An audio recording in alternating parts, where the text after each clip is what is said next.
So the Colorado Buffaloes beat North Dakota State, and there are so many people out there with some varying opinions of Colorado. There's some people that have absolutely crushed the Colorado Buffaloes. They've talked bad about Deion Sanders, and they talked about what they've seen from him as a coach. They don't think Coach Prime's good, and it's kind of crazy to me to think this, but there was one analyst specifically, Joel Klatt, that did this 11-minute video that kind of went viral on Twitter. I saw a lot of people agreeing with what Joel Klatt was ultimately saying. There were a couple of clips that were kind of circulating, but I don't agree with it. I don't agree with a lot of what he said. And I'll be the first to tell you guys, I have a lot of respect for Joel Klatt. I think he's a very, very smart college football analyst. I think he does a lot of good things. But I don't agree with his Colorado take because I think, when you watch Colorado from last year and you compare them to the team this year, they're a lot better. And Colorado, in my opinion, is better, but Joel Klatt does not agree with that. In fact, I want you guys to listen into some of what this guy had said, and we'll talk about it on the other side. What I'm about to say is truthful. You've got to say it. Colorado beat North Dakota State 31-26. Now, I was convinced in this offseason that we were going to see a Colorado team that had gotten better. A Colorado team that had gotten better at the line of scrimmage, better on defense, better in situations, better in the game plan. And what I watched last Thursday night was two elite stars, and really maybe more with a guy like Jimmy Horn. Shedeur Sanders and Travis Hunter are elite players. Jimmy Horn is an elite wide receiver. And everything else is really questionable for Colorado. Elite talent, same problems. Here's some of the issues from last year. They ran it for less than 3 yards per carry. They had no creativity in the run game. The offensive line was not very good. Again. And that's unsustainable. The pressure rate was 30% of his dropbacks. Travis Hunter playing both ways. I know we all love to see it. We love to see it. And I'm not suggesting that they don't play him both ways. But the plan for Travis Hunter has to change. So to me, to actually hear Joel Klatt say that Colorado has 2 stars in Shedeur Sanders as well as Travis Hunter, and then everyone else is kind of questionable, I don't agree with it. I'll be the first to tell you guys. When you look at Colorado and you say, hey, they didn't blow out NDSU. NDSU is an FCS school. They didn't blow them out. That's not good. You can't have that. Although I would agree with that statement, NDSU is not every single FCS school. NDSU is one of the best FCS schools over the last decade, and they're still a good football team. In fact, NDSU is going to win 10 games this year. All right. On top of that, it's also week 1. The Colorado Buffaloes had a lot of transfers. They had a lot of guys come in. They had a lot of people moving. It's a new team, essentially. You got a whole lot of new coaching staff members as well.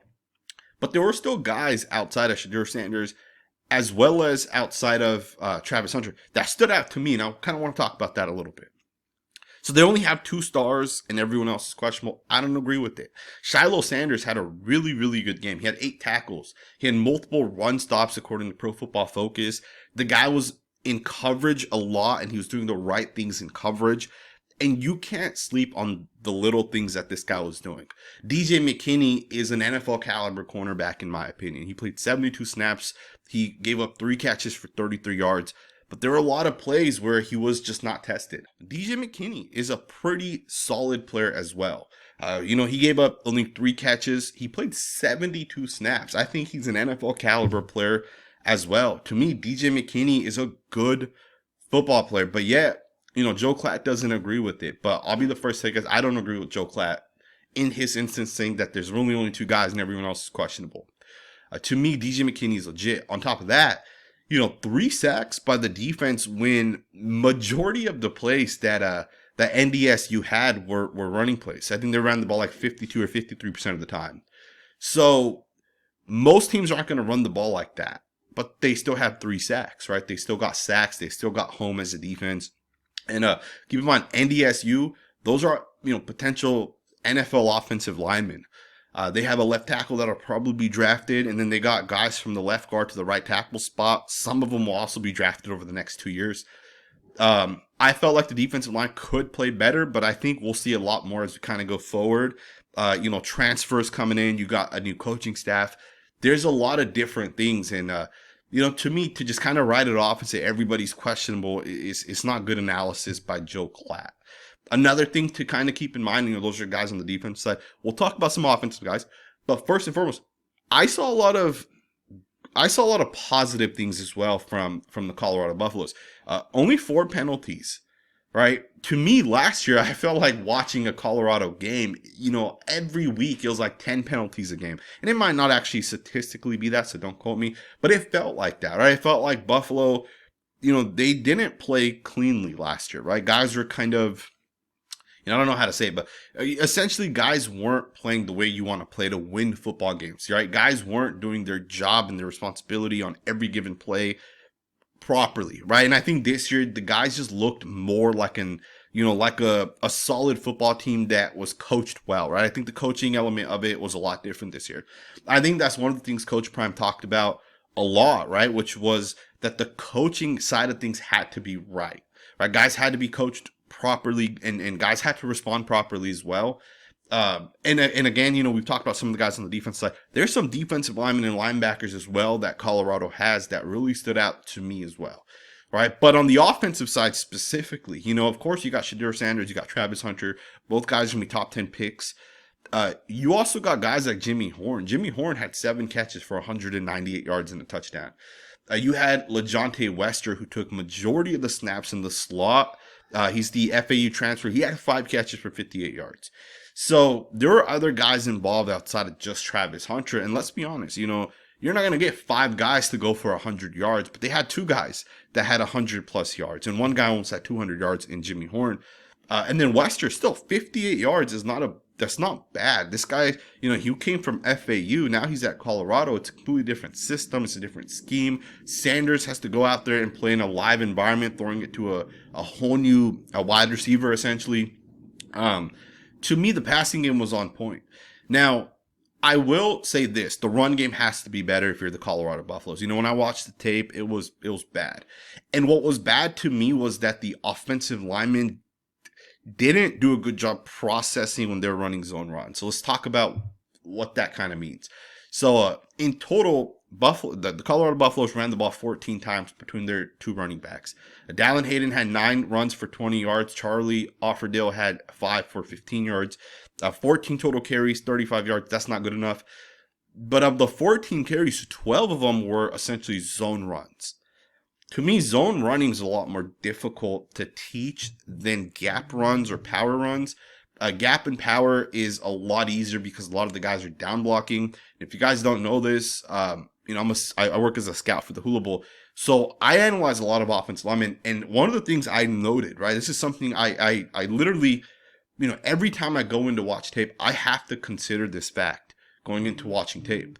If a team is a heavy power team, offensive linemen have an easier responsibility than if it's a heavy zone team, especially if it's like wide zone or outside zone. That's a lot harder.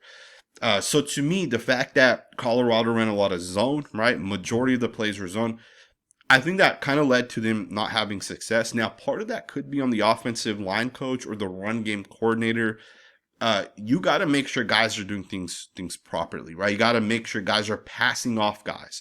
If you have a wide zone to the right, the right tackle has to be able to, with the tight end, understand how to block the defensive end lined up to the outside and how to process that either up to the safety or to the linebacker, whichever guy's, essentially on that side.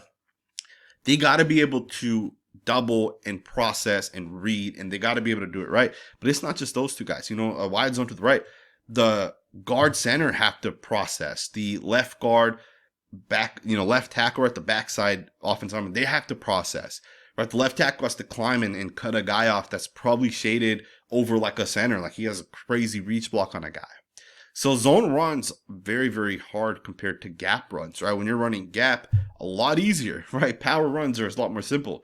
It's literally, if let's just say you call a tackle power towards the right, all you're really doing is from left guard to the tight end, everybody's just blocking down, and then your left tackle pulls and kicks out, and you run it right underneath that. Super simple, right? Every guy just has to know who they're blocking down on. It's just so much simpler to run power. But again, I'm a guy that likes zone runs more. You know, if there's an offensive line coach like Jeff Stoutland, Brant Key did a great job with Georgia Tech over the first 2 games. You got other guys as well. Bo Benenbo has done a great job at Oklahoma to teach his guys the proper ways. To me, if you're able to implement zone properly as an offensive line coach, run game coordinator, if you're able to do it properly and your offensive line understand what they're doing, zone runs are hard to stop. You know, Chris Forrester for the 49ers, it doesn't matter who's in there on the offensive line. I know people love Trent Williams for the pass pro elements of it, but like, look at the 49ers at right tackle. They're just rotating guys in. Right guard, they had like 3 different guys starting last year. Their centers, 2 different guys last year. Right? To me, offensive line coaching, run game coordination, those 2 things matter a lot. And I think the Colorado Buffaloes can definitely improve that aspect of it. But was the offensive line bad? Absolutely not. And Joel Klatt did talk about that as well. You know, he said the offensive line was terrible. He said, I think it was like a 30% pressure rate on the quarterback. Here's the thing with pressure rate. Pressure rate is not statistically, it's not a correct stat, right? It's essentially wrong. If you guys don't know this, pressure rate comes from ESPN. I think they use the next gen stats. I think he uses like the chip data and shoulder pads. That's incorrect data in my opinion, right? I watched every single 59 snap that Sanders dropped back and covered into throwing the football.